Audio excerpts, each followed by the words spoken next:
Chandeliers glow, we'll sip our worries away, nice and slow. Your laughter ripples like sweet warm wine. In this jazzy sultry space you're mine. The saxophone croons a velvet tune, while melodies dance beneath the moon. We'll toast to moments both grand and small, in this hazy, lazy, jazz-touched hall. Let's sit together in the mellow night. We'll drink to love till the morning light. Every glass we raise a promise true. Here's to the magic in a drink with you.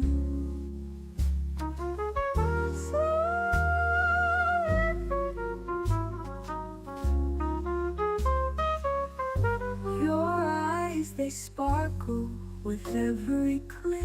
Sweet rendezvous over a simple drink. We'll share our secrets in whispers low, just you and me where the jazz flows slow. The world outside fades into the mist, but here it's our own dreamy tryst. With each sip our worries drift away.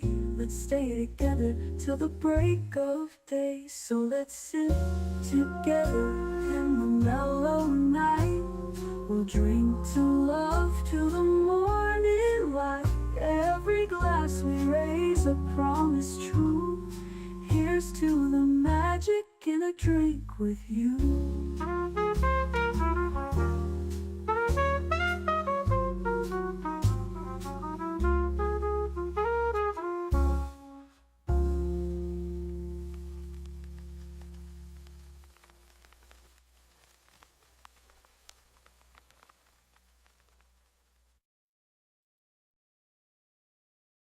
The following live stream has been approved for appropriate audiences.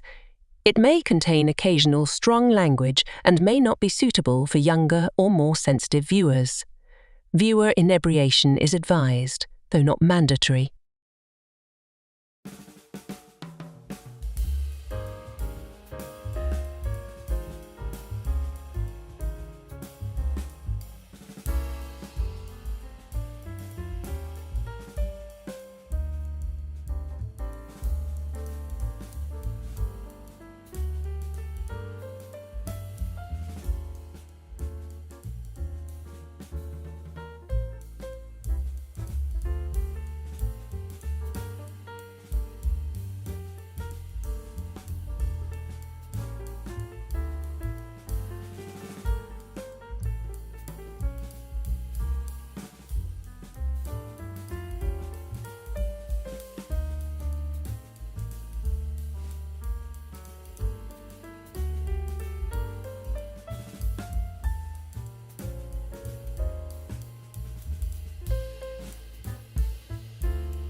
Last Call is streamed before a live audience.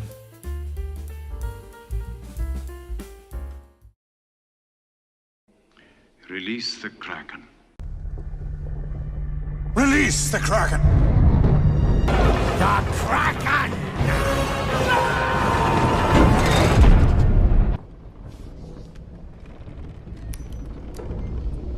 Why is the rum always gone? Is gone because I drank it all. Welcome everyone, so glad that you are here.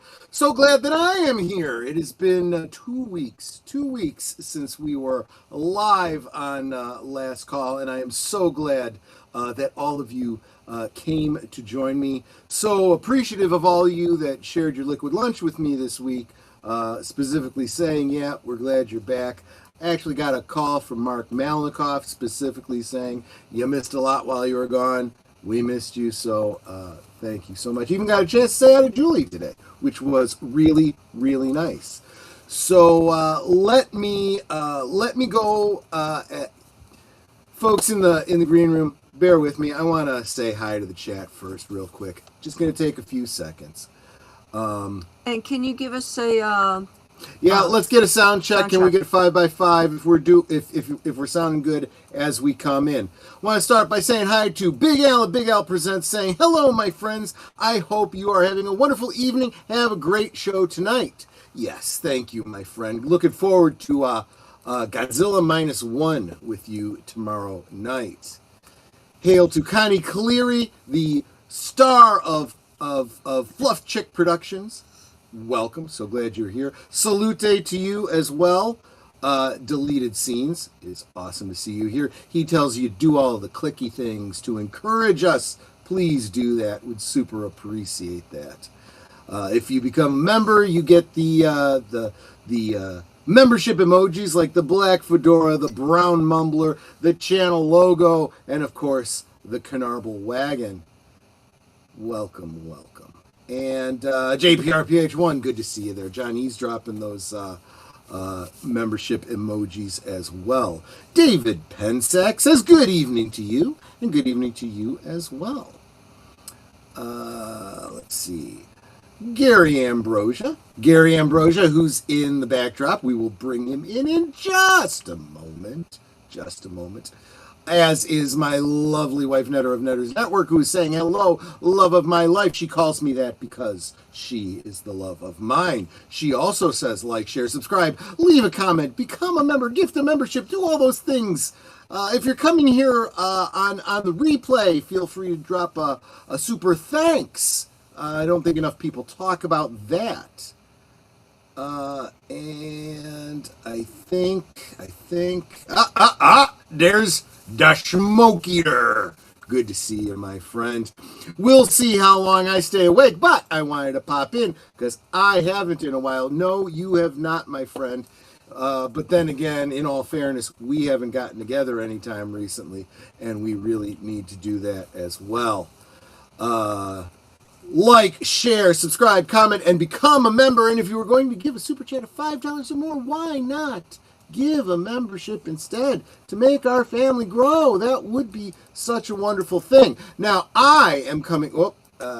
Deleted Scenes and JPRPH1 say I am coming through 5x5, but I'm going to need a sound check as I bring in the guests, which I am going to start doing right now. Starting with my co-pilot, because I intend to really polish off this Kraken, and I might need a designated driver. So, Aged Boomer, how are you doing, my friend, and what are you sipping on tonight? I'm feeling fine, well rested after the trip, and I'm drinking a Coca-Cola. Coca-Cola, keep your head on straight, because you might have to end the stream. By the way, I did listen to Geeky Geezers on Sunday as Netter and I were driving home. Missed a little portion of it because we hit a major thunderstorm in Indiana. Oh, it wasn't just a thunderstorm. It poured so bad that you could barely see past the hood of the car. Yeah, and I couldn't hear anything. So I had the sound all the way up, and I still couldn't hear you guys. But everything I did hear, you guys were awesome. I may have to retire from Geeky Geezers and let you pull in Deleted and Big Al, because that was a heck of a group. It really was. You. I'm into Captain and Coke tonight, and probably tad much for me. Well, mine is a Kraken and Diet Dr. Pepper. Yes, I know those of you that tuned in during Liquid Lunch were expecting me to be drinking a Gibson. I did not have the cocktail onions, and well, I didn't feel like going out and getting them, and so I just thought, you know what, I'm going to be lazy. It's just going to be a Kraken and soda. Welcome, Wilkie's Movies and Music. Corey, you are an integral part of our Friday, since we all migrate over to you after Liquid Lunch every Friday. Good to see you, my friend and channel member. You know who else is good to see? You guys like seeing her, not as much as me, but I know you like seeing her. That's Netter of Netters Network. How you doing, my dear? And what are you sipping on, if anything? I am currently sipping on my... Just plain water, it looks like. Well, no, it's not water. It's just in a different container. It is my That's Polar vodka. brand seltzer water, blackberry mango, but I have it in another bottle because if I don't finish off my can, since there's no way to like put a lid on it really, so it stays. So she's got these carbonated. little water bottles, right? Not the full size Yeah. bottles, but like the really kind of cheap plasticky ones that are a little bit smaller. She pours what's left of her fizzy water into it, and it must work because when she goes to open it the next way, it goes boom, and she opens it up. It's freaking amazing. Sometimes I don't know if she's about to do it, or I don't know that it's not regular water, and I'll be like, "Holy crap! What'd you have it?" You know. I try to warn him beforehand. It's like, I'm going to open this. It's probably going to make a At noise. this point, she does. She has to warn me. That's true. Geek Flag with Nate knows. It says, I'm drinking a Polar Root Beer. There you go. There you go. And let's get our special guest in here. Gary, yeah, well, you are special. Let's be honest here, right? You might have been muted there. Special? Who, me? Yeah, Get out of here. Well, maybe a little short special. containment unit. Yeah. How are you doing and what you sipping on? What am I sipping on? Well, let's see. It's okay if it's Pellegrino. That's The most perfectly expensive fine. water on the planet. It's like $12 I mean, a bottle really, here. you know, Yeah, it's I mean, almost as expensive as the gas in California. But yeah, there you yeah. go. But it's Now, it's good. just for the sake of the audience that may or may not always tune in to Friday, excuse me, to the Wednesday night Doomcock stream, you are currently in a containment unit in Xanadu, correct? That is That's not correct. that is not a green screen behind you. No, Right? no, I'm kept down here at the center of the earth by my overlord, Dictor Van Doomcock, and he lets me go on, the occasional show with my friends. So this is my, hour away from, indentured servitude for the night. Well, he has he's had me on as a guest a couple of times, so I guess he probably figured, well, He has. You it's better be true. careful because one day you're not going to make it out of there, and you're going to be stuck like me. Well, I don't know. I think more and more people are kind of feeling like, okay, here I am separated from the world. Maybe it's not such a bad thing. It's, and we have another guest here today. Someone you might know, Gary Ambrosia. Just making sure, giving him a second to make sure he's ready to come on camera. Oh, there you go. Yeah, there he is. Andy Masterson. See, he's a little late today because this is our resident Captain America, and he was frozen, and Gary forgot to thaw him out, so Gary had to. Oh, it's my fault. Yes, it is. I like that. Boy, you'll let anybody on this show, won't you, Troy? Jeez. I know, right? Look at Well, it. no, seriously, some of the people I've had on this show, I look back and I go, well, that was a show that happened. It happens from time to time. Yeah. I think Andy's having a tough time. He had to click off his camera, but he's a good-looking guy. We'll get back to Andy in just a second. But yeah, so this panel of people that we're looking at, there he is. Oh, wait a minute. I gotta do this. There you go. When Captain America throws his mighty shield, all those who chose to oppose his shield must yield. And if he's led to a fight and a duel is due, then the red and the white and the blue will come through when Captain America throws his mighty shield. There you go. Where the hell did you put my Geritol? This is what they really should have done when they did that end game and they had Chris, what's his name, go back in time and then live out his life with Peggy and whatnot. Instead of aging up Chris, what's his name, they should have just cast Andy. Really, I mean, that would have been perfect casting. It probably would have been better casting. I think that Andy's in better shape than what he looked like at the end of Endgame. Just saying, But Well, he was 100 years old, so. Anyway, so guys, tonight we are doing a little bit of when you get together with friends, for big vacation getaway together, you're sad when it's over, and you just want to touch base and say, hey, we're gonna do this again, right? So I wanted to have a stream where I could get everybody together and share. So Netter and I drove from Chicago to Orlando, Florida. Took us 2 days because we stopped and got a place to stay overnight. If you listened to Netter's network last night, you know the story about, trying to get a room for the night. That was, I'm like, it's not like she's even carrying the baby Jesus. I don't know what's going on here, but anyway, we did get a room. We stayed the night. We made it in, what was it, late Wednesday that we got in? Yeah, we got in about Wednesday evening. 6-ish or so. Yeah. I wanted to make sure that we were there and settled and everything. And then Andy and Gary, you guys both flew in, which was probably your own little bit of an adventure. the way the airports are, I'm telling you. That's why we drive. I'm tired. Say it again? Boy, are my arms tired. Boy, you're excited for flying. That's an old joke. Maybe for a new audience. I don't know how many people here have never heard that one before. Real quick, I want to say hi to a new face I'm seeing here. Hoot Owl. You just arrived. Good to see you, my friend. And time for a jailbreak, says Deleted Scenes. Yep. Well, no. In fairness, just a couple months ago, you escaped and you did the whole groveling thing, so it might have to be a while before you get another escape. Yeah, I can usually fool him. Every few months, I come up with a nice little scheme. Is it better that you're not stuck in a station with robots and waffles? Is that? Yeah, it's all right. There are robots, but they're not very attractive. They're not of the female gender. So that sucks. Yeah. Well, let's be honest. Are you assuming their gender? It's really not that hard I to am.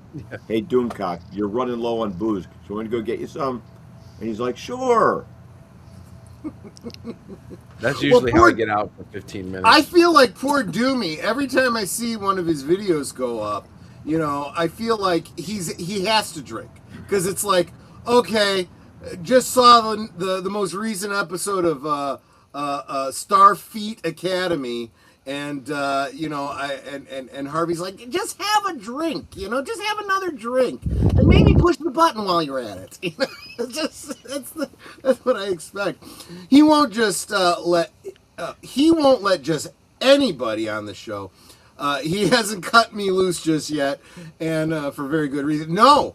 I had been planning, and I'm still planning this. I'm expecting to get the Smoke Eater on. We're going to do an interview. It's probably going to be a standalone video at some point in the future, because what I want to talk about is the one comic book in the whole history of comic books that this guy appears in. Just want to share about that and how he helped make that happen. Yes, I am in a G.I. Joe comic. I really, really am. So let me see. And then he says, only 2 days? There are so many...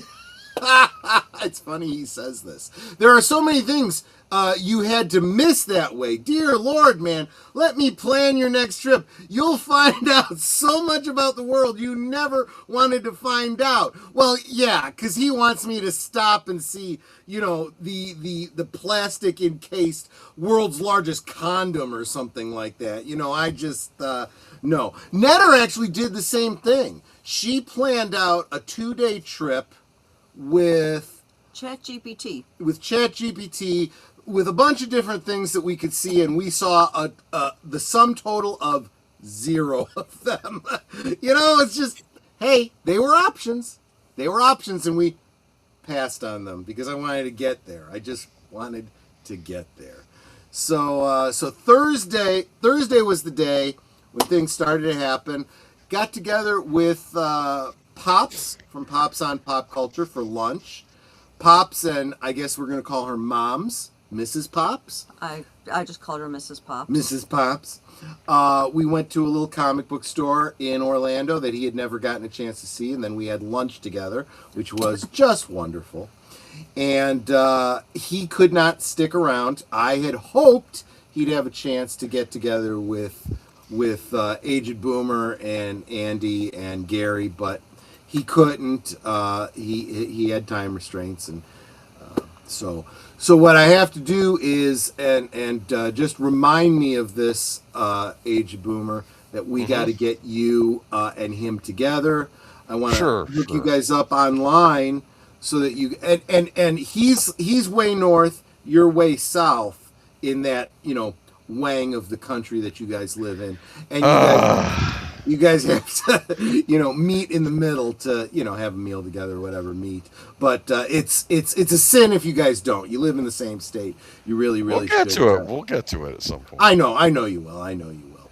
But so then Thursday night comes along and Gary and Andy get in.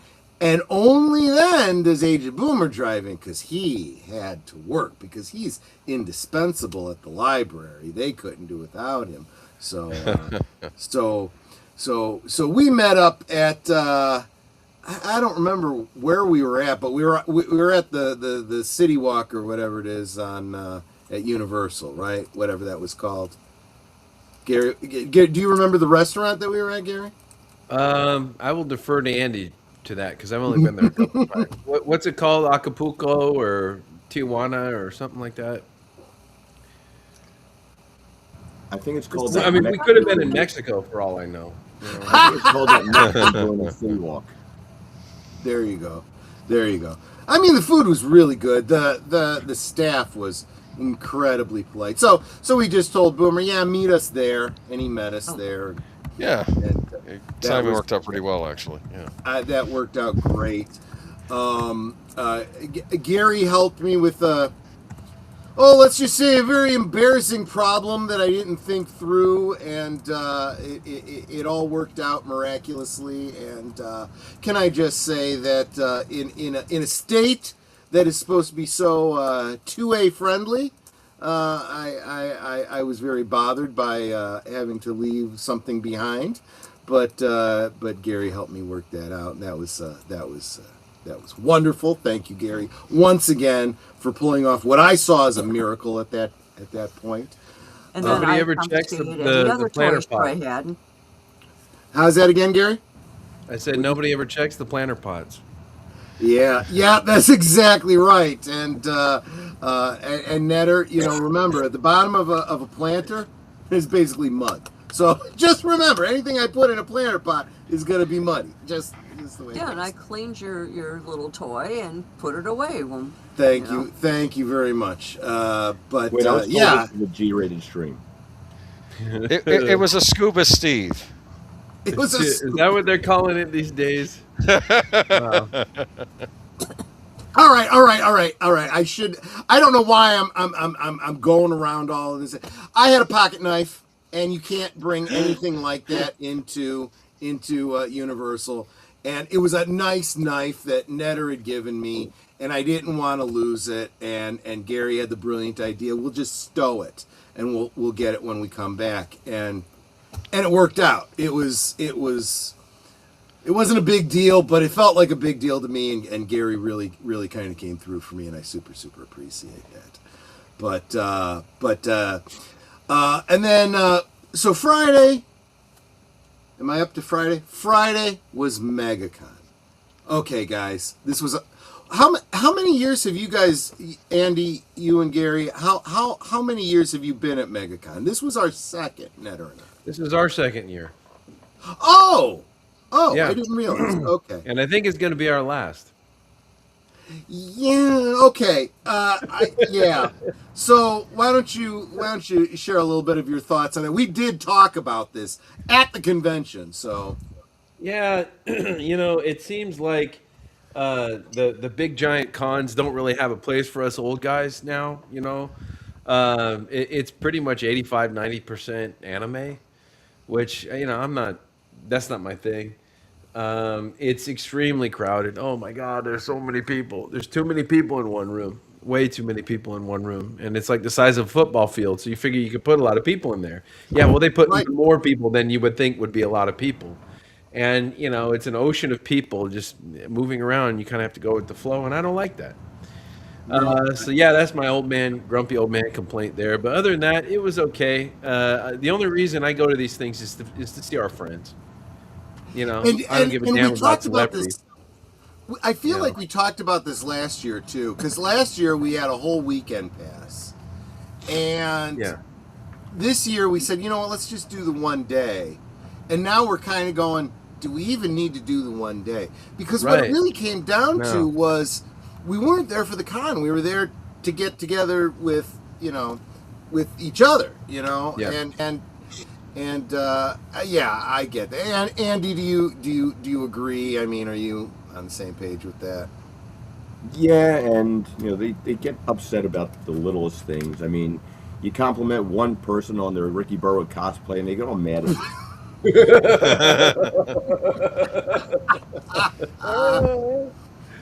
Oh God, man! Yeah, let me tell you. So yeah, speaking of cosplay, let me bring this up. Let me. That's funny. We don't have any kind of a presentation. I wasn't going to subject you to a bunch of slides or anything like that. We But, appreciate that. Thank you. We did miss that on the Princess Leia. Well, My neck was hurting aiming the camera up that high. So Yeah. The only thing more incredible than the cleavage was the moose knuckle. well, that's called cocking balls, but Yeah. Well, this is PG, but let's just say there were 2 mountain ranges. Yes. We're not going near How either do I of them. want to do this? I don't have a. Well, I lost Gary and Andy. I got to bring you guys in so that you could be here for this. Hold on a second. Let me resize you. I didn't think this The Brady through enough. Bunch? Look at this shit. The Brady Bunch. Yeah, let me share my screen here. Here we go. You don't need the sound. And add this to the screen and move this to the back. So Netter and I spent a better part of the whole day trying to find a Snarky J cosplay. And I said, so glad that Netter and I got to meet Daddy J. Oh yeah, when we finally found the booth, I saw a gentleman stand there. I said, "Are you Snarky J Dad?" He goes, "Yes, I am." I said, "My husband wants to meet you." Yes. So this was the whole shit. I told Netter, I said, yeah, I'd like to meet Snarky J, but you know who I really want to meet? I want to meet her dad. Her dad has been in a lot of her videos. He's oftentimes her cameraman and so forth. And I said, you know what? I said, I just want to compliment him. Yeah, he and I are probably, well, no, I'm probably older than he is, to be honest with you. But, yeah, we're probably contemporaries. And, well, let me finish reading what I said here. So I wanted to share with him what fans we are of him particularly. He raised a sweet, kind, generous daughter who truly represents his parenting in the best way. We had such a great chat with him, sharing that if I had been blessed with a daughter, I like to believe she would have been just like Snarky J. We'll be talking about the entire MegaCon tonight. So there you go. Okay, so that was how do I? Yeah, this is how I do this. So I can go back to there. She's a little shorty too. She's a little taller than Netter, but No, she's 5'3". She's an inch shorter than me. yeah, but she was wearing really thick boots because she was doing a Bucky. So there, we're about the same height because of her boot height. Yeah, she was doing a Bucky Winter Soldier cosplay. So that was just wonderful, right? I really did. I had a great conversation with her dad, and when she was done talking to a fan, she turned her attention to the three of us, and she's like, "What's going on here?" And he's like, "You need to talk to this guy because he's saying some really nice things about me." And she's like, "You are so confused. What?" And I'm like, No. My mother told me, and I agree with her. You know a lot about a parent by the way their children behave. I said, and I admire you so much. I knew your dad had to be a really great guy. And then she starts going, yeah, he's my best friend. He's a great guy. And I'm like, there you go. See? Don't you start, girl. So then, after I post this, Snarky J comes back and said, it was so awesome meeting you guys. Thank you for your kind words. Our new friends, Tony and Natalie, and she puts it in quotes so that we knew she was joking. So we were there. As we were talking about, I was expecting you to sign it Tony, because I was telling her a story about how I've been called Tony all my life. And she said, you said Tony so much, I almost signed your autograph, Tony. And I mentioned how, for some reason, people look at my name and see Natalie. There is no L in my name. Anyway. There's no I in my name, but I am Natalie. Great little conversation with her about, well, and we did talk cosplay, because Netter and I are old school cosplayers. We kind of retired from the whole shtick back in 2019 because, well, you guys know why, and we lost the momentum and kind of haven't gotten back into it. But you know, she's the next generation of it, and it's really, really nice to see. But but how long? I would say we spent a couple hours looking for her, didn't we? We spent a good portion of the day looking for her. Yeah. And see, this is what the problem is. I figured, okay, I'll be smart and I'll Google where is cosplay headquarters. All the information on Google is from last year because they never updated it. And the map made no sense because you couldn't connect side A to side B and vice versa. So I finally had asked one of the people that worked there, was like, tell me how this side of the map connects to this side of the map. And she goes, oh, well, you are right now on this side of the map. And, you know, if you turn it over, you are, the other side of the map is like up this ramp. I'm like, okay, why is there no direction on here to let you know what's what? And then I happened to see something about cosplay, and I'm like, okay, it doesn't say cosplay headquarters, but it says cosplay. So I was like, let's head that way. And sure enough, there she was. Yep, exactly right.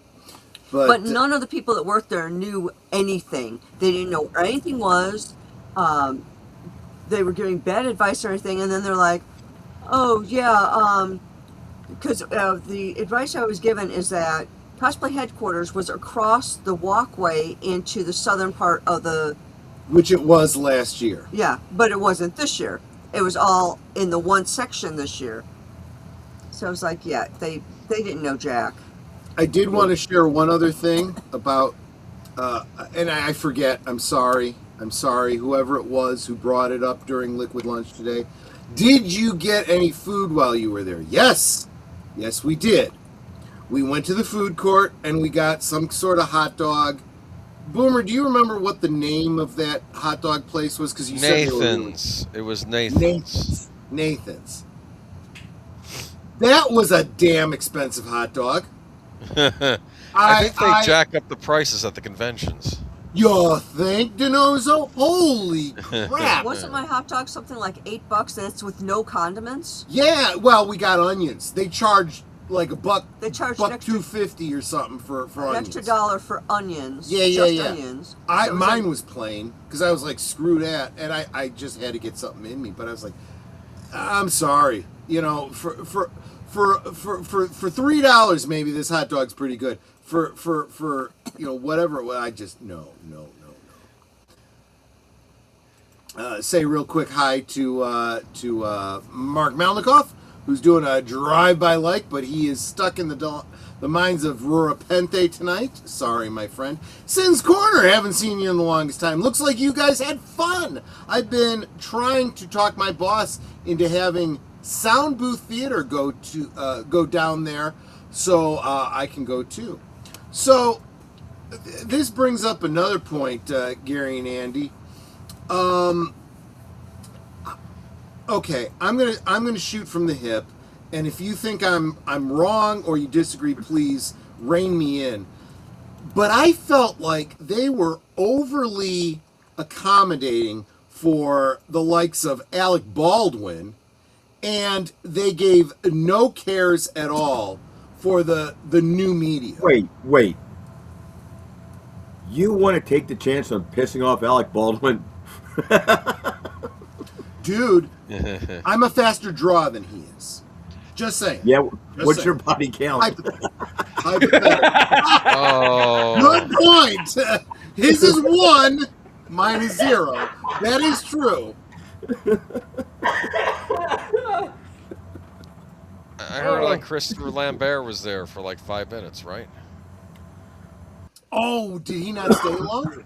No, I don't know. I always felt like on the schedule it was like from 12:05 to 12:10. Christopher Lambert, like they just shuffled them out. Maybe I misread the schedule though.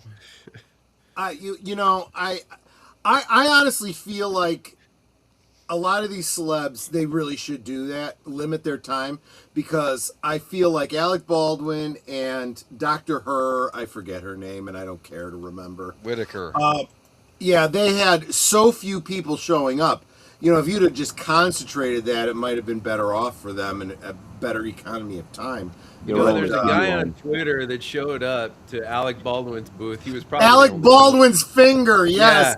Yeah. And he got a picture of him, holding up the finger, I thought it was indicating to Alec Baldwin's head count there, but I guess it was. Well, that's a great point. He was Famous, wearing a Nerdrotic hat, and I don't remember what was on his shirt. I think it was Geeks and Gamers related, and it's like, something like that. Bravo, my friend, bravo, Yeah. good on you. But that's what I mean. The new media, and here we were. WDW Pro was there, and the guys from Geeks and Gamers were there, and everything. And honestly, the con treated them like crap. There was a booth for Marvin Montanaro and Lord Connor. Yeah, right. Lord, But it wasn't a WDW Pro like branded booth. It was like they were sharing with somebody else, and finding them was almost as difficult as finding Snarky J. It was just ridiculous. Right, because where the number said it was on the map, it's like I asked the booth number and they gave a completely different booth number, and it's like, okay, well, because we were finding like there's 2 letters and then like 118, and right across was 119. And the guy goes, well, we're 119, so 118's got to be around really close. So we're walking like past and back again and going to the other side. Can't find it. We start walking down another aisle. Troy happens to turn around, sees Montenegro, and goes, oh, there he is. Yeah. No. If I hadn't recognized him by face, I would not have. I would have not known that it was him. And it was a great interaction. I had met him last year. He did a panel last year. Of course, he didn't recognize me or remember me or anything, but it was a great exchange. And those were the highlights of the day for me. Meeting him and meeting Snarky J and Daddy J. Other than that, I didn't really need the convention. I could have just done lunch with Gary and Andy and then, dinner later on or whatever. You know what I'm saying? I mean, well, yeah, it's like I surmised it as whoever organized it last year did a fantastic job. You could find things. It was easy to move around. I mean, it was still really crowded, but everything, you could find everything. Yeah. The map made sense. Everything was where it should have been. This year it was like they threw in a blender and just hit crap all. Let's just put whatever. Yeah. And you couldn't find anything. Gary, what were you going to say? I'm sorry. Nothing. Oh, okay. I was going to say something. Oh, okay. Yeah, what were you going to say, Bo? You didn't try giving some of those events a chance. I had mentioned speed friending to you, and you just scoffed at it. Okay, so Instead of speed dating, speed friending. Can Go you, ahead. because you read that in the little pamphlet thing. Could you explain to the chat what speed friending was? I don't. This Look, is my I don't- imagination. So there's speed dating. Yes. So I imagine this is if you need a friend, you go around and you sit at the table, and you you go up to, I guess, a person and just say, hey, do you like Pokemon? And see if the other person likes Pokemon. I don't know. Making friends was different when I was growing up. You didn't necessarily have a lot in common with your friends, but you just, okay, you want to hang out, I'll hang out. I don't remember that. It was a very eclectic collection of people. That's true. But I've gone to conventions for many, many, many years, and that's always been true. Look, this is the thing about this geek fandom, right? You meet people that you share certain common interests with, whether it's Star Trek, Star Wars, anime, whatever it is. You may not agree about politics, religion, any of that kind of stuff. Doesn't matter, because you're there for the fandom. And then if you could find a way to meet in the middle on those other things, that's great. That's what friendship's all about, right? Yeah. Just my thought on it. Just my thought on it. But so you guys are thinking. So we haven't had this conversation offline. We're having this conversation online, I guess. Gary and Andy, are you thinking maybe not doing MegaCon at all next year? Well, it's in May next year. It's right before Labor Day or Memorial Day. Oh. So, and you're going to start getting hot. I don't know why they didn't keep it in February. It worked out better last year. Moving it into spring break wasn't a good idea. That's why some of the lines were so big and the TSA and everything. So, and it's just too damn big. There's events and things like that, but like you can't navigate from one end to the other. It's going to take you about an hour to get from one side of the concourse to the other, just because there's so many people in your way. Well, that's why we went on Friday. We didn't go on Saturday because we knew Saturday would be the busy day. But sometimes there's only shows that are on there on Saturday with the biggest day. Certain celebrities and things like that. And that's the thing. It's like, my advice to people going to these, if there's one person you really want to see, and they're going to be there, and you want that autograph, but you're going to be parked in that line for most of the day. So just count on that. You're just going to be stuck there. So, and then you're going to miss out on everything else too. So, Andy, Gary, did you guys go and see any of the celebrities the day that you went? No, not your thing. No, I don't give a damn about celebrities. Bingo. Because you're a celebrity. You're a celebrity. You don't need celebrities. Yeah, I'm a legend in my own mind.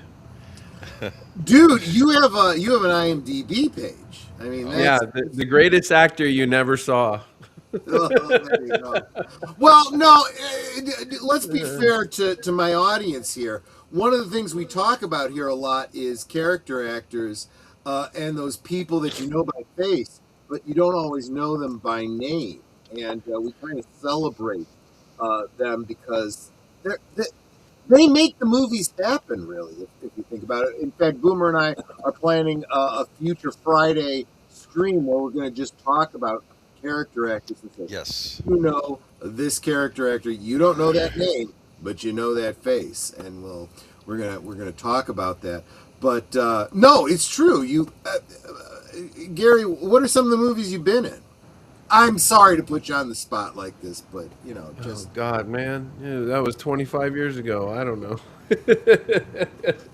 I don't think any of them were X-rated, though. If they were, I certainly didn't get paid enough for it. No, I worked on all kinds of stuff. I worked on a lot of different things, doing this and that. I'm going to just share a working something. guy. It wasn't Ouija Shark, was it? It wasn't Ouija Shark. No, I'm kidding. No, I'm just kidding. he was not in Ouija Shark. It's a running joke on this show. That would have been great. I was in movies that were a lot worse than Ouija Shark. Possibly, very possibly. Yeah. No, I knew there was a slasher film called Secrets of the Clown. It was horrible. It was a horrible movie. I think it was negative budget. That's how bad it was.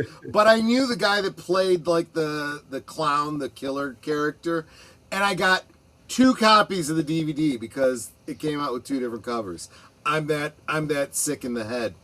But no, I totally get it. But did you guys know? And Netter doesn't even know this because I haven't talked to her about this. Did you know I have an IMDb page? I figured. You did? How did you know that? What do you think is on my IMDb page? This show? No, not this show. I am not known for this show. I am known for being on an episode of Latino Slant and for being on Doomcock. That's what I'm known for. Yes.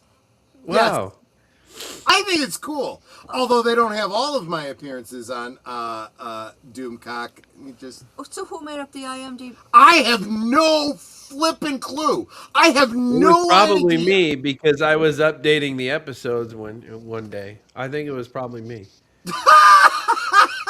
That's funny. That is funny. Well, I've been a contributor for like 25 years, so whenever I submit something, it pretty much goes up the next day. Okay, you know? so let me like explain since how its I found this. inception, I've been a contributor. Let me explain how I found this out. So I did a search for I usually check your X page. I check your YouTube page when I want to do a thumbnail for the stream. And I was like, you know what? Screw it. Let me just do a Google search. Gary Ambrosia, right? And this really great picture came up, and I'm like, oh damn, what's that from? And it takes me to IMDb, and I'm like, oh right, he was in that movie, right. So I use that picture. And then It's very kind of you because I look really good in that photo. There's lots of makeup on me, and my hair was colored, and I don't look so old and tired. So I really appreciate you doing that. Gary, that is how it works in Hollywood. That is all celebrities. All celebrities. All these guys and gals that you think are so hot. There's a line in a movie called Sleepers. Where Woody Allen says he's looking at he is in cryogenic sleep for hundreds of years. They wake him up and they're asking him about artifacts from the 20th century, and they're like, "We don't understand these things. Can you explain these to us?" And one of the things he comes to, he's like, "Oh, this is a centerfold from a magazine. It was called Playboy." These women did not exist in real life. They were, you blow them up and you take their picture. You know what? Let me just take that and I'll do a write up on this for you later. No, that's exactly true. That is, those people you see on the silver screen don't really exist in real life. They exist to get the shot. If you could see them behind the scenes, they look like the people all around you. They're just normal people. Gary and Andy are a cut above the average person just because they're awesome people. Well, people say they recognize me a lot, but that's just because of that damn picture in the post office. Yeah. Well, there you go. And all those movies he did back in the 70s. Thankfully, VHS. Yeah. I kind of wish I hadn't searched for those movies because I've seen things I didn't want to see, I mean, I'm close to my buddy Andy, but, now I'm... That was a hell of a mustache. There was... Netter and I, in the whole cosplay thing in the past, we had friends that, you do a search. Oh, let's see what this cosplayer is doing. Oh, my gosh. I did not want to see her naked. Yeah. What? Oh, yeah. No. Yeah, it happened. It happened. And, but, this is the danger of the internet these days. You just got to be careful. Sin's Corner has an IMDb page, but it's because I credited entries for my movie reviews so I could have a listing of them there. Oh, that's interesting. That is very, very interesting. Yeah. I didn't know that. Your IMDb page is very empty on the details of your life. I'll be happy to expand it for the benefit of all mankind. I can just imagine that, the Schmoke Eater. That's, yeah, that's... I can imagine what you would contribute to IMDb on my behalf. But in fairness, he probably knows me better than most of the people in the chat. So, you know, so we're just going to say it. So we'll move on from the MegaCon thing. Saturday, we kind of split up a little bit. It was me, Boomer, and Netter in one group, and Gary, Andy, and a couple other people in another group. And we went to Epic Universe. Universal Epic Universe. That was, look, last year when we went to the after parties and stuff for MegaCon, they were held at Universal, what is it called, City Walk? And one of the places had this big mock-up of what Epic Universe was going to look like. And I was so fired up about this, and me and Netter and Boomer were kind of excited about the whole Dark Universe thing. Well, Boomer was also very excited about the Nintendo universe. I knew that Netter was a big Harry Potter fan. I thought she'd be more into the Harry Potter experience than she was. We'll get to that in just a second. But I promised Netter, I said, look, next year when we come back, one day we will just go to Epic Universe and experience that. So because we were in two different groups, Gary, Andy, I didn't hear what you guys did and all on Saturday. What did you guys see? What did you guys do at Epic Universe? We cruised around and we checked out the Dark Universe, which was great. That was my favorite. We kept missing each other. We were at different, you know. That was my favorite of the universes there. And that park is amazing, folks. You really got to check it out, especially if you're a Universal Monster fan. They're already expanding it. They're going to expand a Legend of Zelda land or Legend of Zelda ride in the Nintendo land, and it's going to be really neat. The Donkey Kong coaster was great. It was a lot of fun, and there are so many people there, so many people, so many families. But the nice thing about it is it seemed like they regulate how many people they allow into the park at one time. So you're not fighting oceans of people. Yeah. It's pretty. There's a lot of room. You know, that was great. It was a very quality experience. So yeah, just wanted to share. If you are planning to meet up with some friends or whatever, make sure you do that well in advance, because the park really does sell out of tickets, and you'll be left on the sidelines. That was one of the things that one of the people that was in our group, he's like, I said, hey, you're going to go to Epic Universe. Did you get your ticket? He goes, oh, I'll just pick one up, the next day. Yeah, I'm like, no, that's not the way to go. I don't think you're going to be able to. They're sold out. Yeah. I said, I bought mine as soon as, I realized we were going, and at that time they were like $195, and then I looked like 2 weeks later and they jumped up to $199, and then blinked and they sold out. Well, Gary has made a joke in the past. Well, wait a minute, that sounds too much like planning. But let's be honest, there are certain things you do have to plan if you're going to do these things. Netter, there was a particular restaurant she wanted to go to. We didn't get to go all weekend because you needed to make advanced which is weird because like last year when we went, we just walked in. Yeah, we just walked in and we got a table like right away. This time it was like you had like an hour and a half, 2 hour wait minimum. So it's like, I'm probably building up the sandwich that I had more in my head, and it's probably not as good as I remembered it, it being. Deleted Scenes has an IMDb page too. Okay, guys, you're making me feel not so special anymore. But that's okay. Okay. That's okay. I don't have one. You should. I We don't. gotta fix that. We'll have to fix that. Anyway. But one of the things I was... Oh, go ahead. I'm sorry. Go where? No, go ahead. I was going to say we did go to Das Steakhouse. Yes. And yeah. So you know what? Before we get into it, because I think this is what we're gonna have to dig into the whole epic. You know what? I just realized we're coming up on the 10 o'clock Central Time.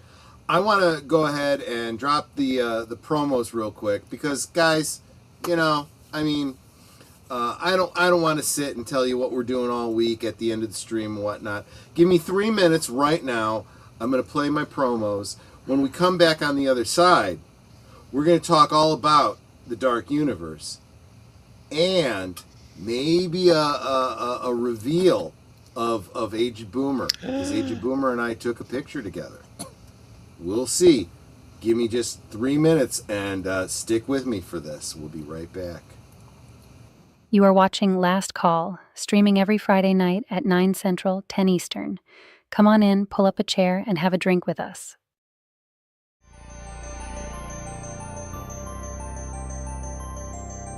This week on Saturday Night at the Movies, a kamikaze pilot plagued by survivor's guilt seeks redemption when a giant monster he failed to kill is transformed by radiation from atomic bomb tests and lays siege to post-war Japan. It's the 2023 Toho epic kaiju prequel, Godzilla Minus One, rounding out Monster March on Big Al Presents Films with Friends. Saturday at 9 Central, 10 Eastern. In a world where nearly all the entertainment is remakes, reboots, and rehashes of older properties, maybe it's worth it to get some commentary from people who experienced it all when it was novel and fresh. Catch Boomer and Pacelli on Geeky Geezers every Sunday night at 8 Central, 9 Eastern. Hello. While you're here, please visit our merch store where you can get cute t-shirts just like this, link in the description below, or use this QR code on your mobile device. Hope you find something you like. Every Monday night is Members Night at the movies on Last Call. Members enjoy an exclusive watch party just for them, and you can join too for as little as $1.99 a month. This week, the members will be honoring Chuck Norris with one of his films chosen by popular vote. So members, go to the community tab and choose your favorite. Then, join us on Monday to remember the herald of the modern action hero and a timeless masculine figure. And if you're not a member, please consider it. It really helps support what we do here at Last Call. Thanks. This week on Live from Sparkwood and 21, Cooper questions Dr. Jacoby, who suspects Leo Johnson is the killer. Gordon Cole, Cooper's supervisor, calls in with Albert's report. Josie Packard spies on Ben Horn, and Catherine Martell and Hawk tracks down the one-armed man. Join us this Tuesday at 7:30 Central, 8:30 Eastern on Deleted Scenes and Affiliates, where we will get a bonus update on Invitation to Love from Lucy. This week on The Return of Sherlock Holmes, Inspector Lestrade reveals to Holmes that someone has been inexplicably breaking into homes for the senseless purpose of breaking small busts of Napoleon.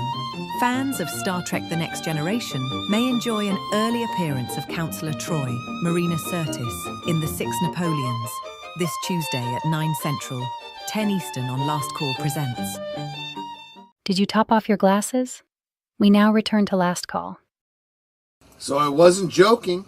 I really do want to share. Finally, I was able to get a picture with Aged Boomer, kind of to prove that we were in the same place at the same time.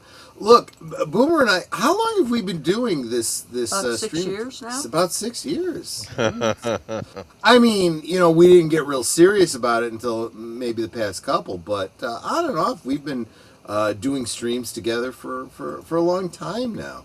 But we had never met in person until last year at MegaCon. And you were only able to come up, have dinner with us, and you had to get back home. In fairness, that was me and Netter, that was our fault, because we it was all last minute last year, so we you know, it was all put together, and you were able to. But this year we planned it out 6 months in advance or something like that. So you were able to drive down. You stayed in the same hotel we were at. It worked out perfectly. So then the three of us, and then you guys down here separately, we went to Epic Universe the following day. And so one of the first things we did was Boomer and I got a picture together. And let me, where is it? Presentation.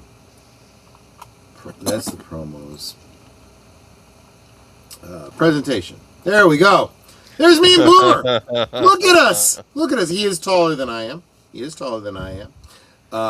is a natural redhead. Ladies, he's very tall, very good-looking guy. Just saying. And single. So let's, And if nothing else, ladies, just listen to his voice. He does have a great voice for broadcast. Seriously, I stream with you all the time, and I don't notice it. But when I was listening on Sunday, I was like, he's got a great broadcast voice. He really, really does. So, but yeah, I got a little bit of sunburn that day, but it wasn't that bad. But I didn't notice till I got home. My nose got a little bit red, and Netter was like, "Yeah, I think that's the sun. I don't think that's the booze."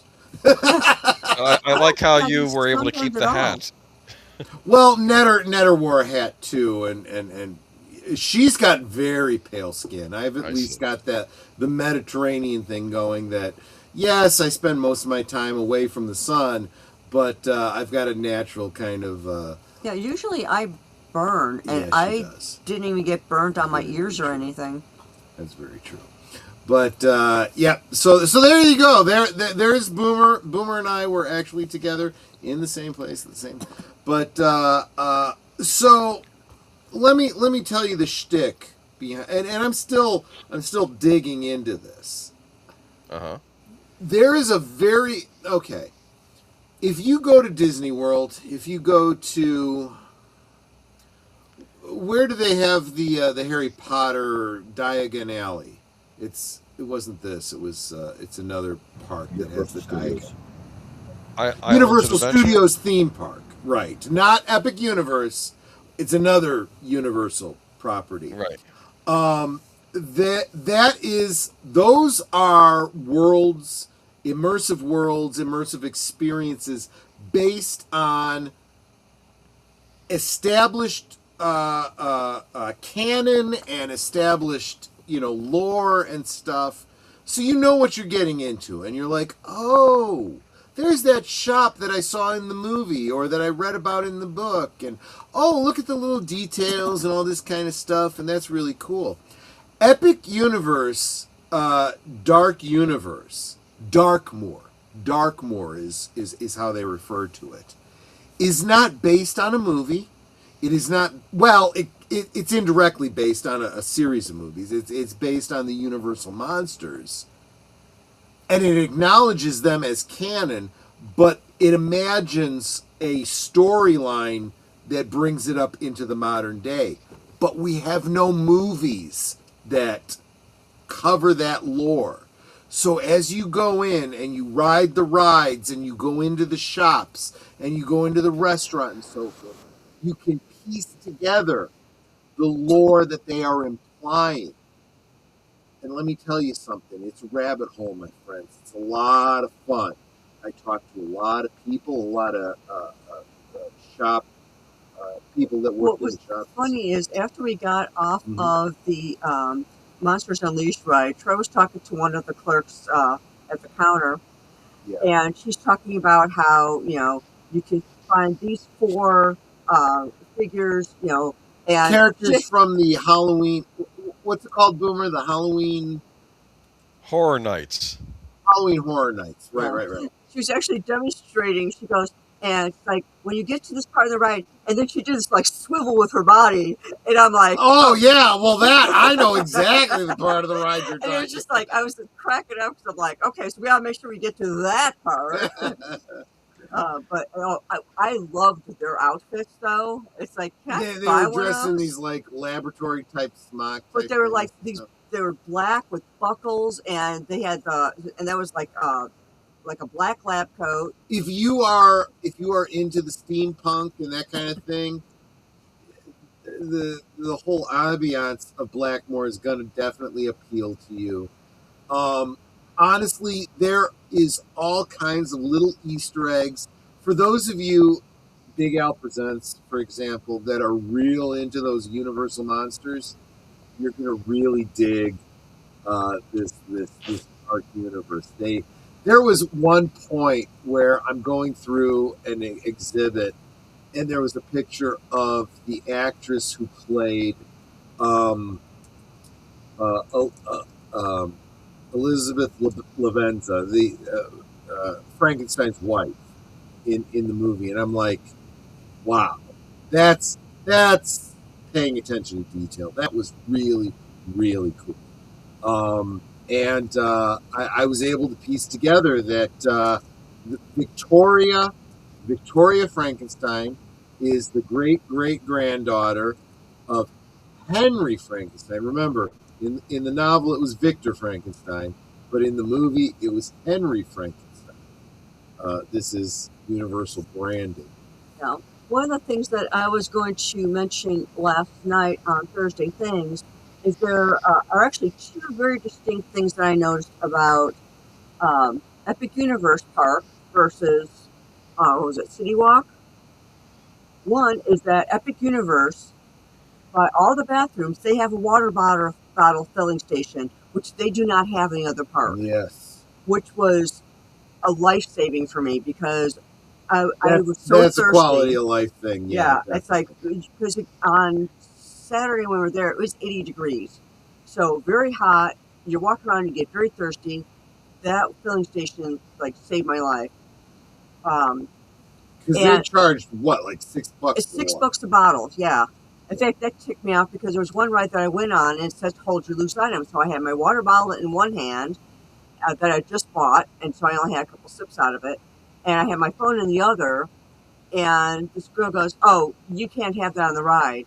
I said, "Well, can I get it after I get off?" She goes, "You're not coming back." In character. Yeah. I kind of wanted to smack her. So this $6 wasted right there, and I'm like, are you freaking kidding me? Because nowhere did I see any signs that says you can't bring drinks on, like water bottles. So that really bugged me. And I decided, okay, if I'm going to any more rides here, I'm tucking my water bottle inside my jacket so no one sees it. Absolutely, right. And Andy and Gary, I want to ask, real quick, let me see if I can, where's my is this it? Nope, that's not it. Well, he's looking for that. The other thing I wanted to mention last night was that at Epic Universe, they have lockers that you put all your stuff in before you go on the ride, which if they had it at City Walk, I did not see them. Yeah. Did you guys see this? The werewolf tracks in the cement? I did not. So we caught this. This was the kind of thing that you would totally miss if you weren't really looking for little details. I think this was right after we left the, what's it called, the steak, the restaurant with the steak something. The steakhouse. Steakhouse, yeah. Steak spelled S-T-A-K-E, steakhouse. Look at that. That's me. Those are my feet. So I'm putting my foot next to it. That's the span of the werewolf, his right and left foot. And just across from that, it's not as clear. It's like you see, it looks like, I don't know, a gutter or something coming down off the sidewalk. Right in front of it is another paw print. Yeah, so I thought that was a very, very clever little detail that I think most people probably missed. That's the kind of thing that you're seeing. God, I enjoyed my time so much there. Andy, Gary, what kinds of things did you do and notice that I really loved the Colin Clive painting at Monsters Unleashed. That was really cool. Right. That was exciting. The artwork in the ride was excellent. I think that the The restaurant was cool. It was a great experience. It really, really was. The merchandise there is pretty neat too. I almost actually fell for it and bought some stuff. I was this close. There was I talked to the folks that worked. Obviously, I spent a lot of time talking to the people that worked there. There was a vinyl album of the soundtrack of the music that they play in the rides and so forth. And I thought about getting it. I'm like, do you have it on CD? And they're like, no, we only have it on vinyl. I'm like, are you shitting me? Really? Seriously? I'm going to have to buy the vinyl and convert it to CD myself? That's ridiculous. You know, I'm just like, do you realize? I don't know. But maybe it's harder to put that online. Maybe that's why they made it vinyl. Well, you got a point there, but I'll bet you it's out there. Yeah. I'll bet you it's out there. I haven't looked yet, but there you go. But they had some cool stuff. They had like a rubber, cosplay type of vampire steak and, things like that. They had cosplay for all the different monsters, for Dracula, Frankenstein, Bride of Frankenstein, the Gill Man, and so forth. And they're what you would expect. The kind of party what's that, party studio or whatever, the Halloween type style. And I'm looking at them going, yeah, if I was going to do a cosplay, this wouldn't cut it, but I dig for what they were going for. Yeah, some really cool things. And then they had these little vials of like liquid candy for each one of the monsters. I thought it was really kind of neat. There was a store there, Dr. Pretorius, yeah, exactly, from Frankenstein. That was really cool. That had like on display, they had like a homunculus, on display. I thought that was really neat. You could go in and get like makeup done so that you could be like the monster or the werewolf or a vampire or whatever. You know what they should sell? They should sell miniature glass cases with his little creatures that he made from the movie. You're right. I think they're missing. Yeah. They're definitely missing a marketing opportunity there. And I also feel like there should be a licensing agreement with Lego. I'm surprised there weren't like Lego available there. Listen, my dream, and I don't know if this dream will ever happen, was for Lego to do sets based on Universal Monster movies and for the sets to actually be black and white. I doubt this will ever happen, but I think we did. I don't remember if it was a Good Old Days on Geeky Geezers or something. We talked about what were those? The vinyl applique. Color forms. Color forms.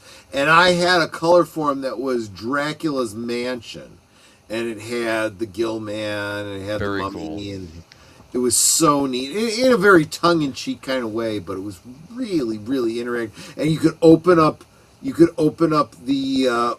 It was a layer on top of a layer. You could open up the coffin for the mummy and for Dracula, and you could put Frankenstein on the table and stuff like that. And I thought it was so cool. No, I take that back. Gilman was in a bathtub. I mean, it's just that kind of silliness, but hey, yeah. Troy, I'm not sure if you're checking the private chat, but Andy and I got to get going. We're 15 minutes. Oh God, I didn't realize I only had you for so long. Gary and Andy, both of you guys, what have you got coming up that you guys want to share with everybody? We're just running our mouth every Wednesday. Well, real quick. Okay, so both of you guys are on Doomcock on Wednesday, but right, Gary, what props are you working on that you're going to have videos coming up about? Oh man, lots of Star Trek stuff. I just bought a whole storage unit full of stuff from Star Trek, so I'm real excited about that. There's so many, man. the work never stops. But you can check out cool stuff on my channel, and maybe the wrenches could throw a link to it in the chat. That'd be great. But hail to the last call. We love you guys, and we'll see you soon. Thanks for having us on. You're wonderful, Andy, the talented one. If you see in the background, he's got Doomcock there and a few other 12-inch figures that you do. But you did a recent 9-inch figure that I'm looking forward to seeing. Do you have hair envy or something like that? Just, this guy, check out his channel. He's got some videos where he is by hand sculpting heads for 12-inch figures. He is incredibly talented. When other channels call him the talented one, this is what they mean. And this poor bastard did one in a scale that he is not used to for yours truly. He did one in Mego scale that I haven't seen just yet. I'll do an unboxing when that arrives. But definitely check out his channel for that. Andy, do you sell the stuff that you do? Like if someone wanted a Doomcock action figure? Anything that's of a content creator, I require that they get that content creator's approval first, because nobody wants to have their likeness being bent over a wheelbarrow by a Ken doll. So, right. He knows. The smoke eater knows that I would do stuff like that. So yeah, there you go. But yeah, I do commissions too. So there's that. Fair enough. So definitely check out his channel as well. These are good guys.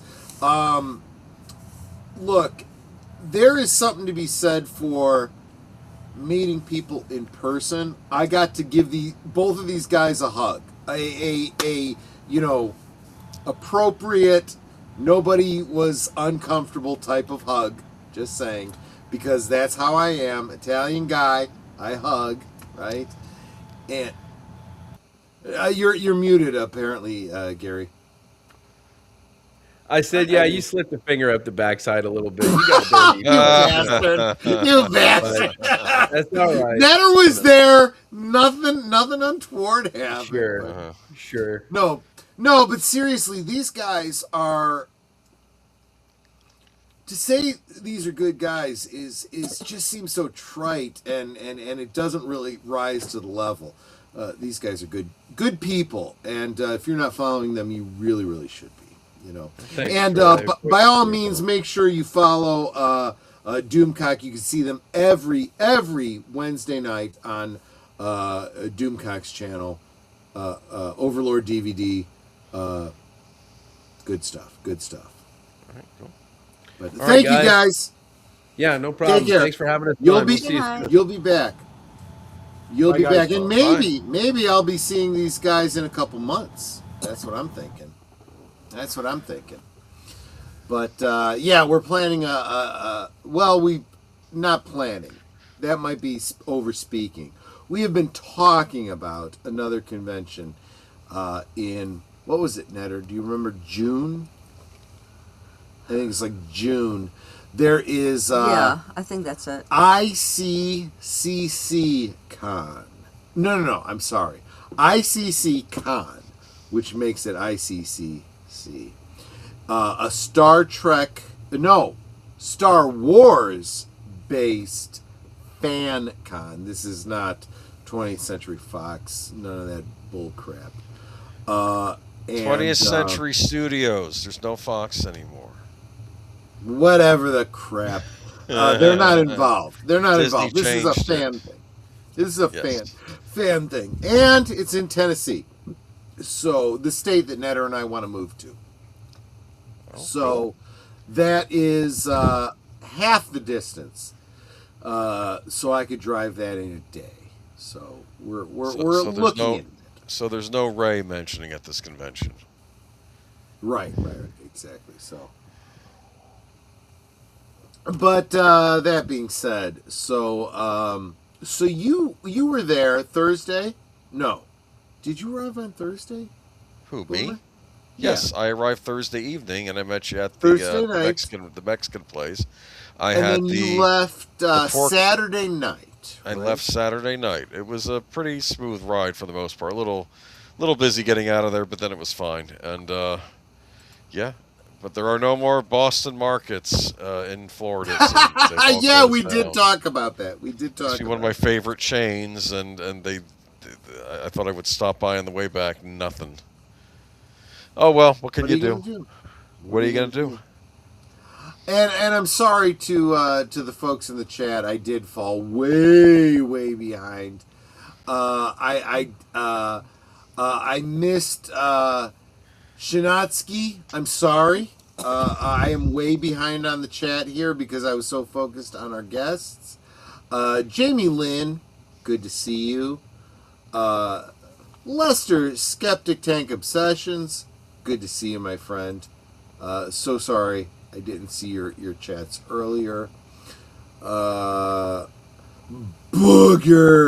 good to see you, my friend.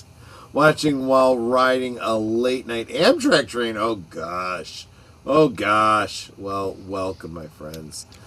Fan cons are generally better, but there is one near me that is so woke I can't bring myself to buy a ticket. So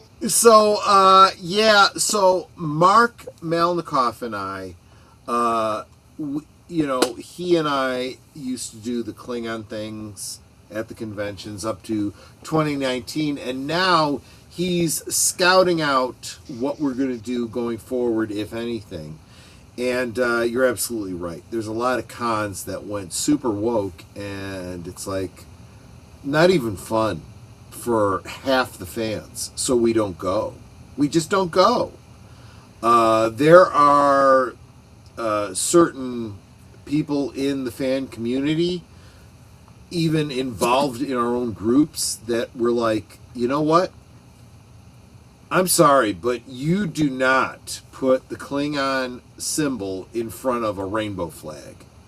Those two things do not go together. Fiction and your personal, social, political thing should not be together. Just saying.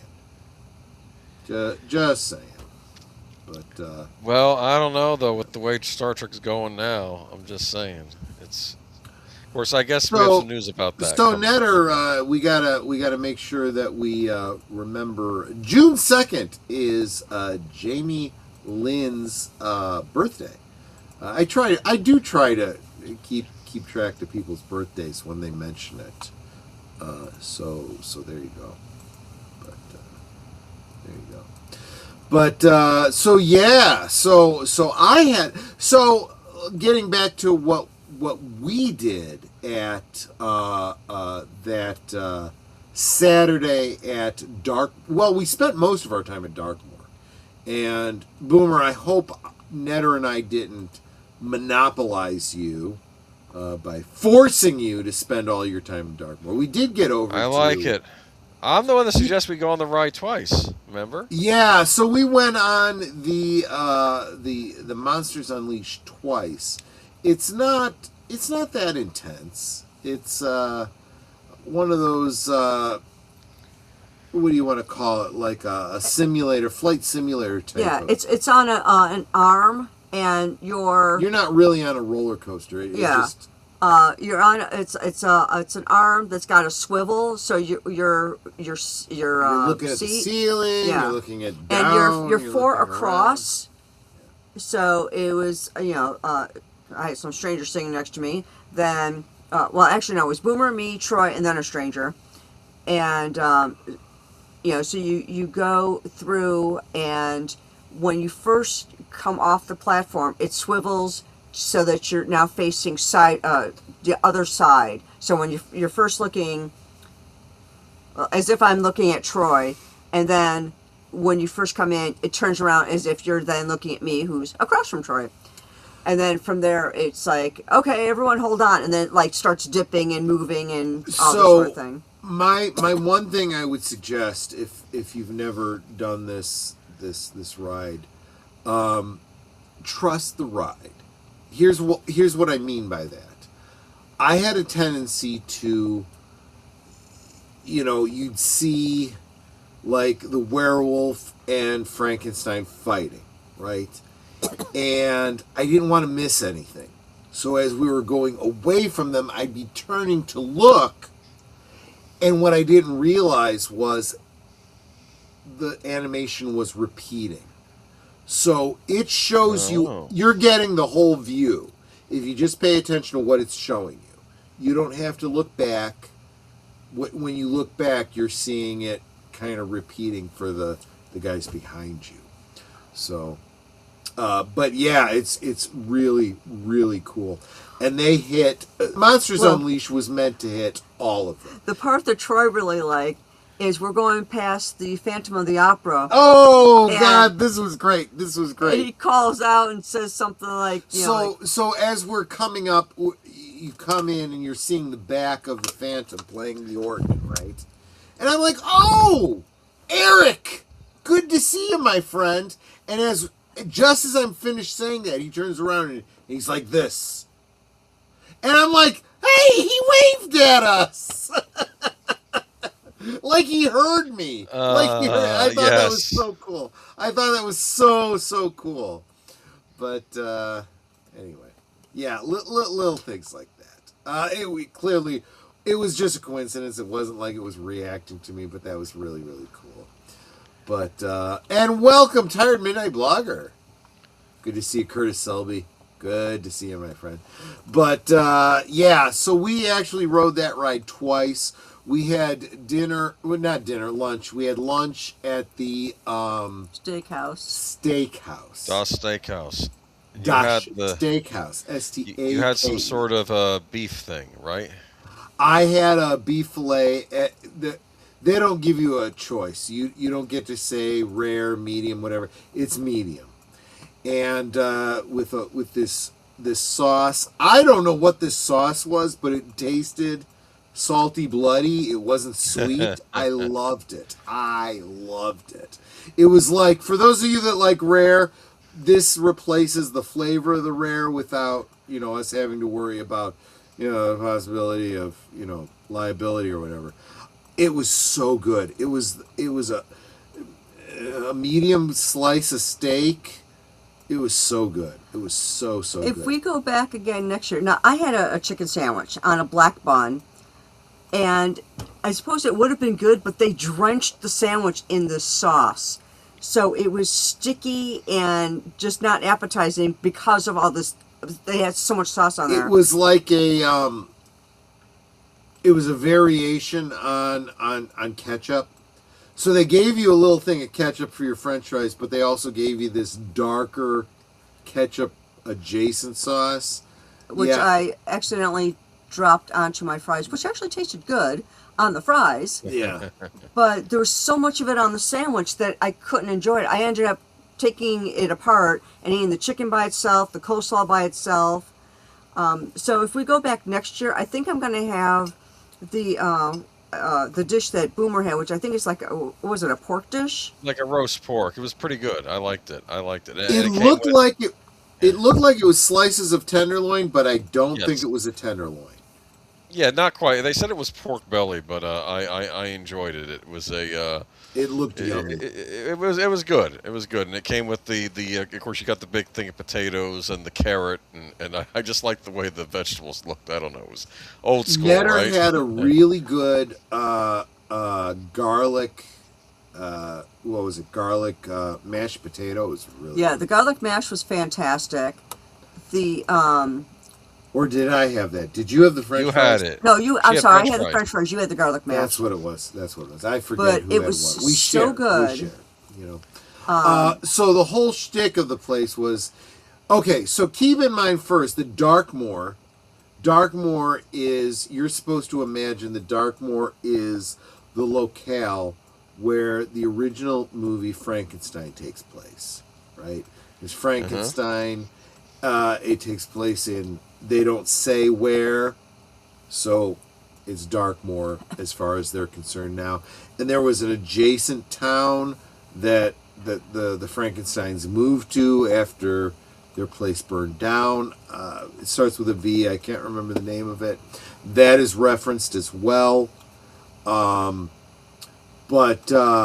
they really, this was one of those things where if you are like a real stickler for the Universal Monsters lore, they got it. They got it right. So Darkmoor is where, Castle Frankenstein is and whatnot. And this is modern day, right? But it's modern day, just like, think about the Universal Monster movies, right? Larry Talbot, the werewolf, right, is a modern day, present day character, 1930s or whenever those movies came out. Mm-hmm. But when he goes back to Europe, which retroactively is Darkmoor, right? He is. It feels like he's going back in time. And that's because traditions and in that very Twin Peaks-ish kind of way, right? When we watch Twin Peaks, we're like, look, we know it takes place in the 1990s. They got cell phones and so forth, but there's this very 50s, 60s kind of feel to it, right? Very timeless. Time hasn't really touched them the way it has the rest of us, because they're in kind of a well, that's the way it is in this old world style European town of Darkmoor, which I think they did very to a greater degree. There is a wiki for Darkmoor and the whole epic universe, dark universe. I encourage people to check out. I'm kind of going through. There was a big graphic of the family tree of Frankenstein that I didn't even catch the 2 times I rode the ride. Darn it! I know. I wanted to see where she falls because I know, I kind of know the tree from the movies, but I'm not exact. I'm working on a family tree for them based on the family tree that's provided there. I'm digging into this. I really am, guys. Because there's the son that was Basil Rathbone. There's the grandson that was Gene Wilder. Right. There's the niece that was played by that very attractive woman in Frankenstein Meets the Wolfman, and I'm just trying to think who else. Elsa Frankenstein. Yes. So there have been others. Yeah. So I'm just trying to figure out. There are 2 Elsa Frankensteins. Don't be confused. We'll talk. Oh, okay. About that. Well, I did not know that. Okay. Different generation. Yeah. So, well, I mean, look, you're named after your grandfather. You're named after an aunt or whatever. That shouldn't be a big surprise. But my Aunt Helen so wanted you to be named Elsa for some reason. Okay, I'm just kidding. No. Exactly right. We're probably going to do because I have had this vision of what I would do if I was in charge of Universal's Dark Universe. They've had so many horrible false starts, and I look at this theme park, and I'm like, they might be onto something if they just made movies about this. And I was talking to some of the people that work there, and they're like, well, funny you say that, because rumor is, and it's just a rumor, but they're exploring the idea of a series of movies that is going to outline the lore of the extrapolation of the Universal Monsters. And I'm like, they got to do this. They got to do this. This would be really, really fun. And if you guys are going to Epic Universe, I encourage you to check it out. It was so fun. It really was. But we also got over to for Boomer, and maybe I pushed him a little bit because I knew it was his thing. But I'm like, we got to get over to Nintendo World. So we did go to Nintendo World. What was your thought? This was for you. This was your thing. Very crowded. I want to go back there when it's not as crowded. But yeah, there was some cool stuff there. There was, of course, the the you go up the steps and what are you walking through? Do you remember? You're walking through a portal that's you're supposed to imagine like you're Mario walking through the pipe. Yes, and then you enter out into the castle and all that. Yeah, and it was kind of neat, and you know, and of course you keep going in. I did find it odd though. I felt like there was only one way in and one way out when we were there. Yes, there was. Whereas I felt with Darkmoor you could go walk through it either side. Did you feel like the Nintendo world was smaller than the other? A little bit, but I think it's just based on the one they got, you know, in the other parks, you know. So it's like I know there's the one in Japan and the one in California. So now they might be expanding it out, as Gary was mentioning, because they were thinking about doing a Zelda ride at some point, I think. Yeah, exactly. Yeah. And I think they really should. It felt like very claustrophobic. So when it was crowded too, that didn't help. That was a busy part of the park. When Boomer says it's crowded, I don't think it was more crowded than the other universes. I think it was just that they were all in a smaller, confined space. That was the problem. It was very, well, like you said, Japanese, right? You know, it was very compressed and tight, and it was like, I was getting claustrophobic. I don't know about Netter, but and we didn't really go on any rides there. We kind of visited some of the shops there, and it was like, hey, let's go back to Darkmoor. There was only one thing that I would have bought there, and I actually didn't think about it until later. Mm-hmm. We went to one shop, and they had the interactive Niffler. And it wasn't until later I'm like, oh. No, that was Harry Potter. Dragon? Yeah, Harry Potter. No, we were just talking about in general at the place. Yeah. Because you had mentioned, is there anything that you think that you would have bought there? And I was just thinking, Harry Potter, I would have bought the Niffler had I thought of it at the time. It wasn't until after we left that I was like, oh, I could have bought that. Yeah. But and then there was the How to Train Your Dragon. Well, we did go to the How to Train Your Dragon. I've seen the movies. I didn't really super get into them or anything, but you know, weren't they cute or something? The dragons in those? Oh yeah, they were cool. They were cool. And I was telling Counting Sheep, they had a whole section of their shops based on there's this shtick within the movies where the dragons come and steal their sheep, and they're sheep herders and whatnot. So sheep are a big thing in the dragon thing, and they had this statue that was like a bunch of stacked up sheep, and I was like, hey, well, no, Netter was the one who said this. She said, hey, a counting sheep, and I'm like, that's funny.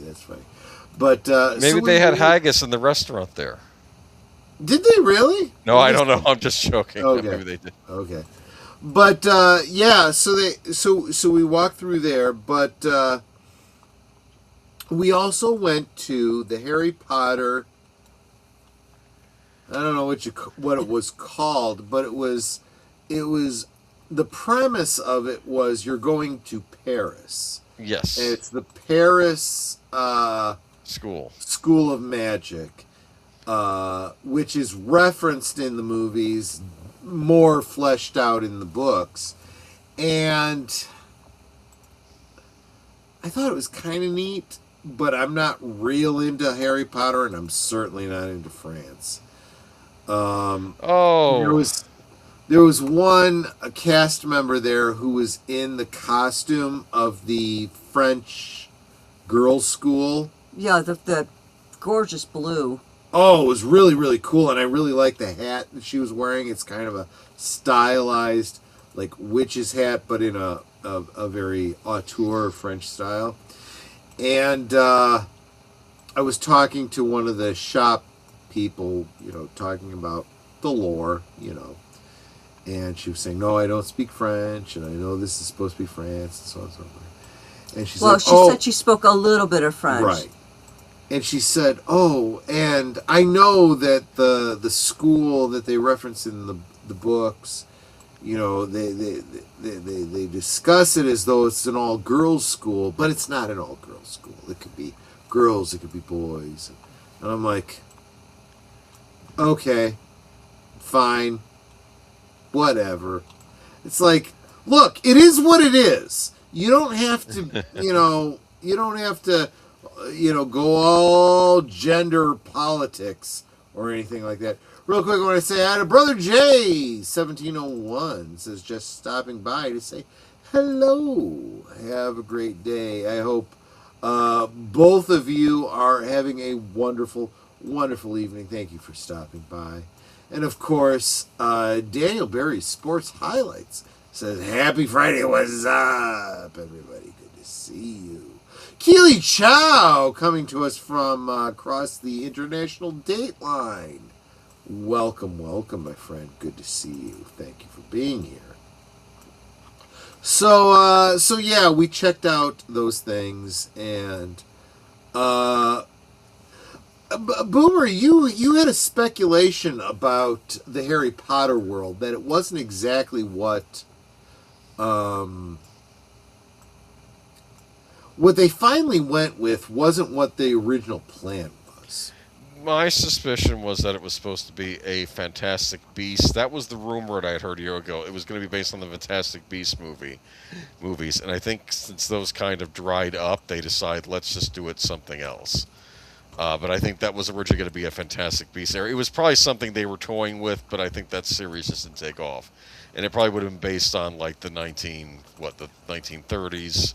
Which is very, very sad because, and we see them marketing it in that Niffler and other, plushies that they had there. Yes. And I know a lot of people didn't like the Fantastic Beast movies, but I did. I really liked them. No, I think Warner Brothers basically sabotaged it when they kicked Johnny Depp out because of certain trials going on. They absolutely did. Done. And I think that kind of hurt the final movie. Nothing against Mads Mikkelsen; he's a good actor. I think it was too much for the fans. Now, again, I don't know, because I also think that the lead actress, I think she shows up at the end of the third movie because she wasn't in the whole movie, and I'm wondering if there was some kind of financial dispute with her too. So I think it was Warner Brothers producing shenanigans, screwing that series up. Yeah. Because I knew Netter liked at least the original movies, I got her all of the Harry Potter films, and then I started to get her the Fantastic Beasts. I think we got at least the first two. I'm not sure. Netter's going to check. But I didn't see any of the ones that Mads Mikkelsen was in. I don't know anything about that. That was the third one.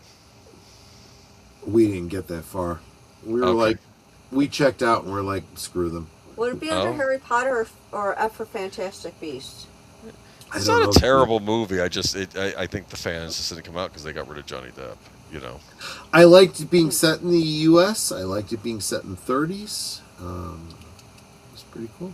Okay, we got Fantastic Beasts and Where to Find Them, Blu-ray and DVD.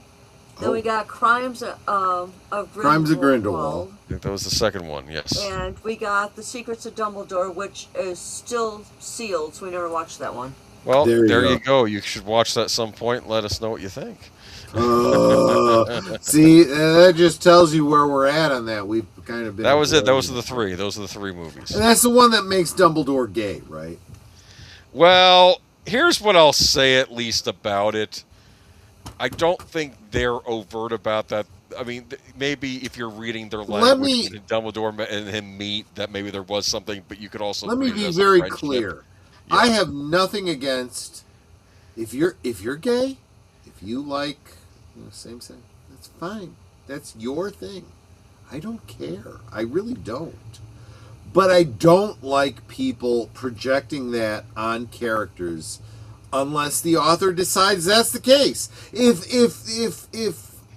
what's her name had decided, yes, he's gay and made it very overt in the story, and that was part of the canon of it, fine. There's no kissing in it, if that's what you're worried about. Okay? Oh, Just jeez. saying. You know, yeah. Look. Here's the thing. I don't care, gay, straight, whatever. Maybe, kind of rein it in a little bit. We don't need to see all of the, you know. Like I said, I don't think anything in the movie was done in bad taste, if that's what you're worried No, about. the movies were done pretty well. But I mean, yeah, I'm just, but it's just Which the fact is that they lost. unfortunate because if they're trying to, gay bait it, they're pissing off the gay community because they're not going hard enough into it. Well, they like I said though, they switched the actor. It was supposed to be Johnny Depp, and now it's Mads Mikkelsen. After the biggest problem. That's the biggest problem. Colin Farrell was originally until the mask came off and it was Johnny Depp underneath. When it came down to that whole Johnny Depp thing, they effed that up. That was the woman in charge of Warner Brothers who no longer is working there. No one gave Warner Brothers is a mess. F about Dumbledore being gay. It was the whole sidelining Johnny Depp, and it was like, you know what? Screw you. We're done. We got a Warner Brothers story coming up on Sunday, which I'm almost like, you know what, Paramount, just don't bother. Just let them fry, let them sink. I'm done. We'll talk about it on Sunday. Right. So again, just wrapping this whole thing up. This whole past weekend, MegaCon, meh, right? Epic Universe, friggin' awesome. But head and shoulders above all of that was getting together with Boomer and Gary and Andy and all the other people that we got to meet in person. You guys don't understand what it's like to be able to shake hands, to hug, to see face to face. And I'm a hugger. So we meet, you're going to get a hug. Yeah. And I'm the same way, right? That's just the way it is, and it was so good. It was so good to get personal time. I'll be honest, Boomer, and this is neither positive or negative. It just is. Your face and your voice don't sync up. It's different. What is that supposed to mean? No, it's not negative. It's you don't look like you sound. You don't sound like you look. It's kind of funny. It's kind of funny. Well, it's like there's another YouTuber we watch, Grace Still Plays. He definitely does not sound how he looks, and he does not look how he sounds. He's got this great voice, but then you look at him, and he kind of looks like an aging hippie. Yes, exactly right. Well, and it's like he does not sound like his voice. And that's not a knock. He's not an ugly man, but it's not. It's not what you picture when you hear the voice. And when you hear Boomer's voice, you may picture something. No, whatever you're picturing, probably not. Probably not. And you're not you're a good-looking guy, but okay. But not what you would expect based on your voice. So what, I don't look like John Wayne, is that what you're saying, or something? I guess nobody does, but yeah. You don't look like your voice is all I'm saying. What I'm saying is, ladies, you're missing out. You're missing out if you don't take the opportunity to track down Boomer at one of these events, one of these cons. When we tell you we're getting together with Age of Boomer at a con, maybe show up and check this guy out. Okay. And are you matchmaking, dear? I am, and because he's single, ladies. He's single. All the single ladies. All the single ladies. Absolutely. Absolutely. That's the Beyonce song, right? Yes, it is. Okay. Yes, it is. Actually, I haven't mentioned this on air before, but and Netter, rein me in if you think I'm wrong on this, but I'd kind of like to get Age of Boomer together with Maria from Tea and Telly. maybe. Although, to be honest with you, geographically, you couldn't be farther apart. That's the problem there. That's the problem. No one lives in Florida. You're in the lower right of the map, and she's in the upper left. What is of she, the California? Colorado. She's Colorado. Colorado. Yeah, Gotcha. she's about as far away as you could possibly get. That's a problem. But just saying. But so let's rein it all in. So yeah, it's getting to be that Netter time. and I we're not confirmed. We're not certain. Netter and I, between the two of us, are still talking about going down to Tennessee in June for ICCC Con. Oh. Maybe. I have to look at the details. I haven't had a chance to look at anything yet.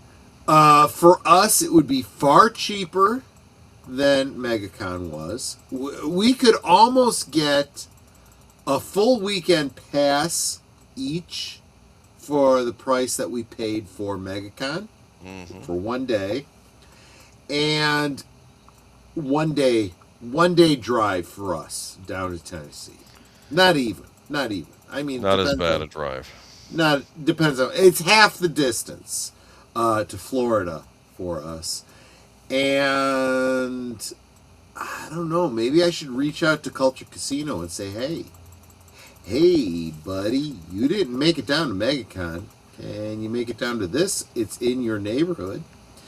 And the reason that I want to do this is because we didn't get a chance to meet up with, we didn't get to meet up with Culture Casino, but Jonas J. Campbell and WDW Pro were both at MegaCon, and we missed them. We didn't get to chat with them. So they are going to be at ICC.com. So I definitely want to get there if we can manage it. If Netter, if Netter's good with that, and we can make it work. We'll see.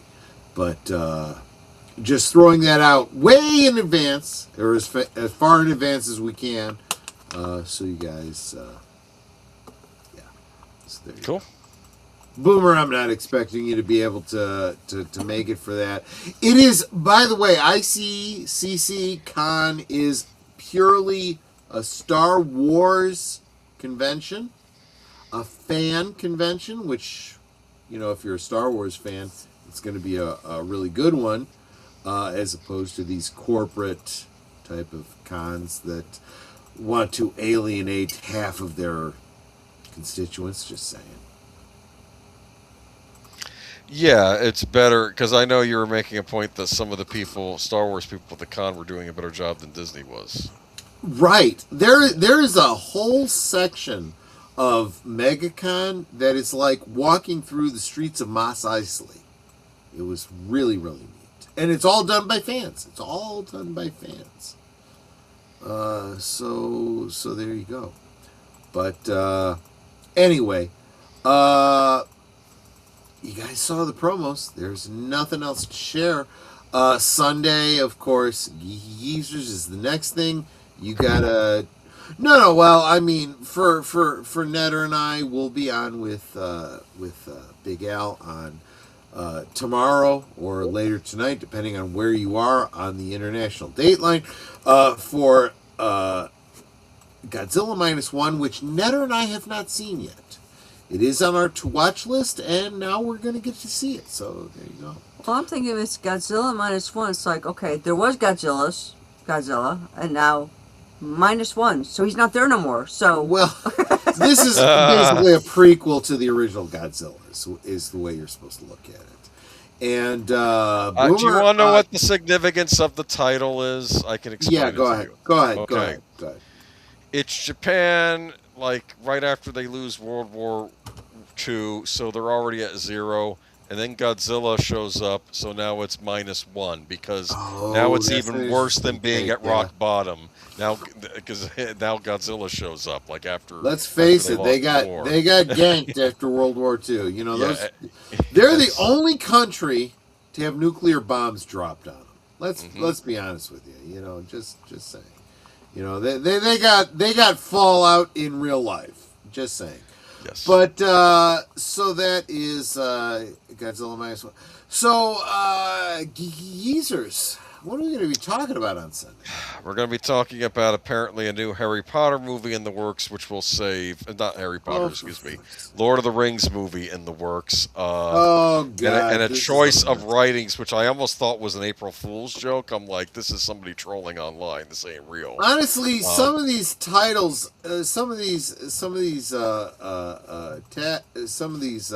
headlines that we talk about, I look at it and it's like, this has got to be friggin' satire. No, this is legit. And it's like, oh God. Okay. And a certain television series you're a fan of getting the Blu-ray treatment, which I did not expect to happen. So we'll talk about that on Sunday. Wow, I'm looking forward to this now. Okay. Yes, and also, of course, the price increases for PlayStation 5.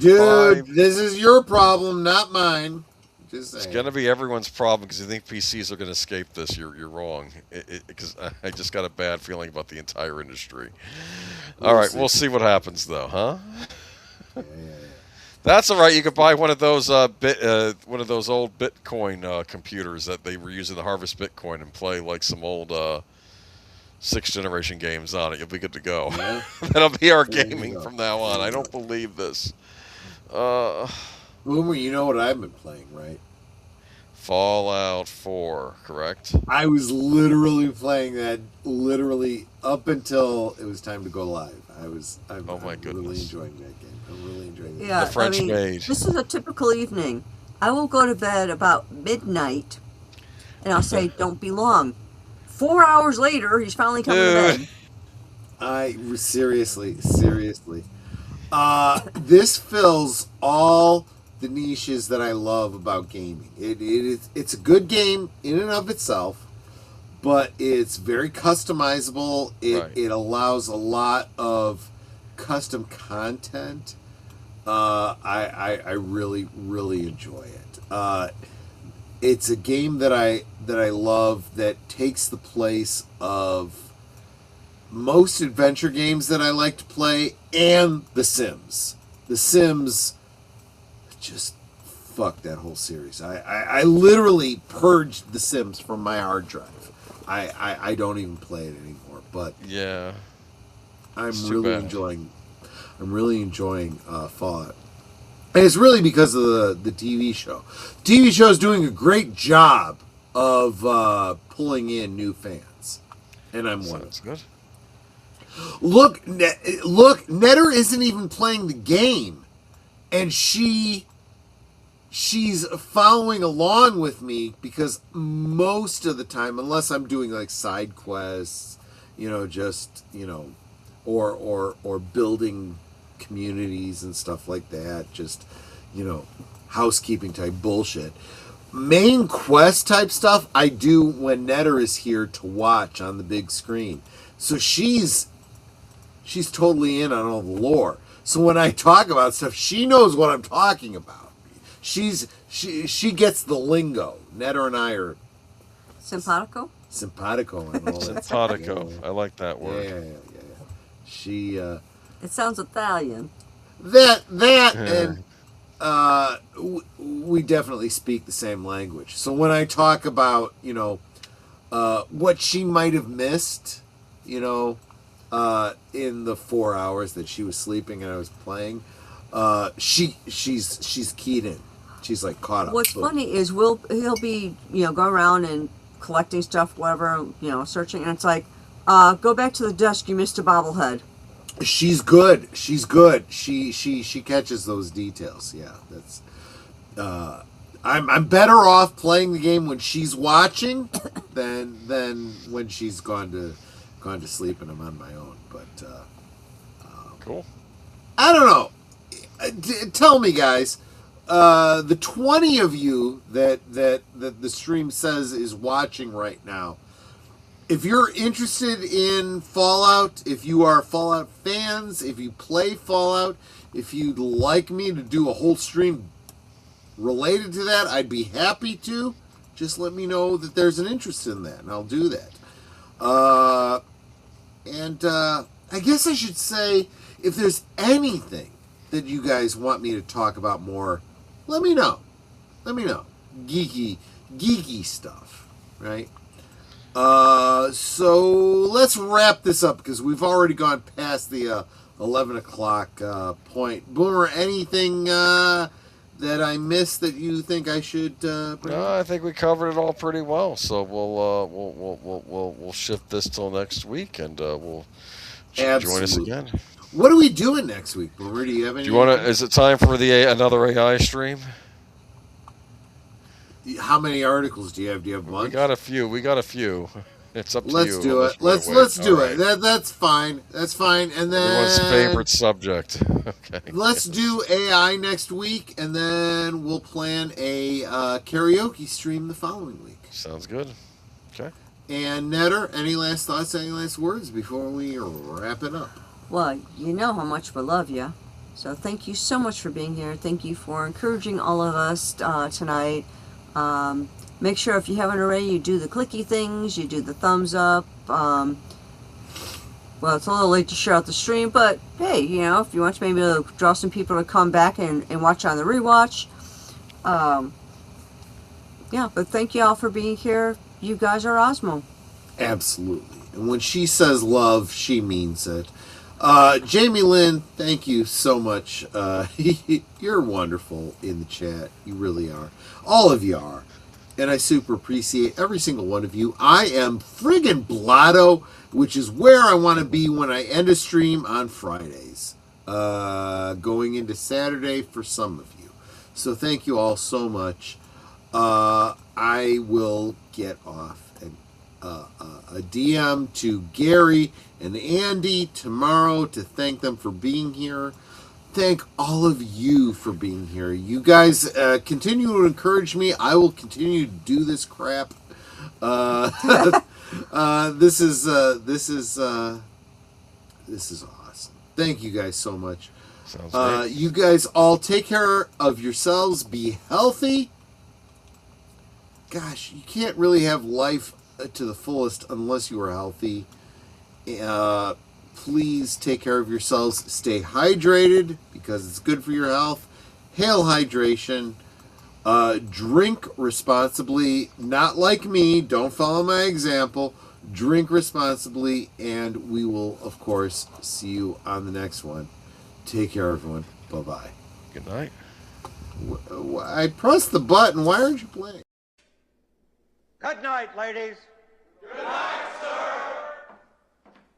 Hit it, sweetheart.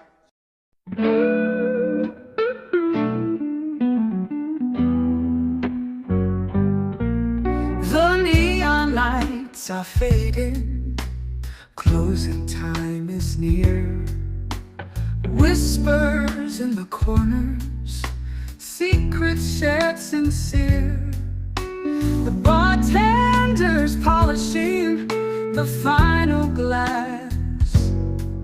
Time slips away like moving through the grass. Last call for alcohol, make your dreams come true. One more round, friends, from me and you. Let's toast to the night, to the stories we've spun. Here's to the laughter and to what's begun. The shadows are dancing as we linger still. Every clink of a glass, a memory to distill. Beneath this smoky haze, our feelings they unfurl. A tapestry of whispers in this corner of the world.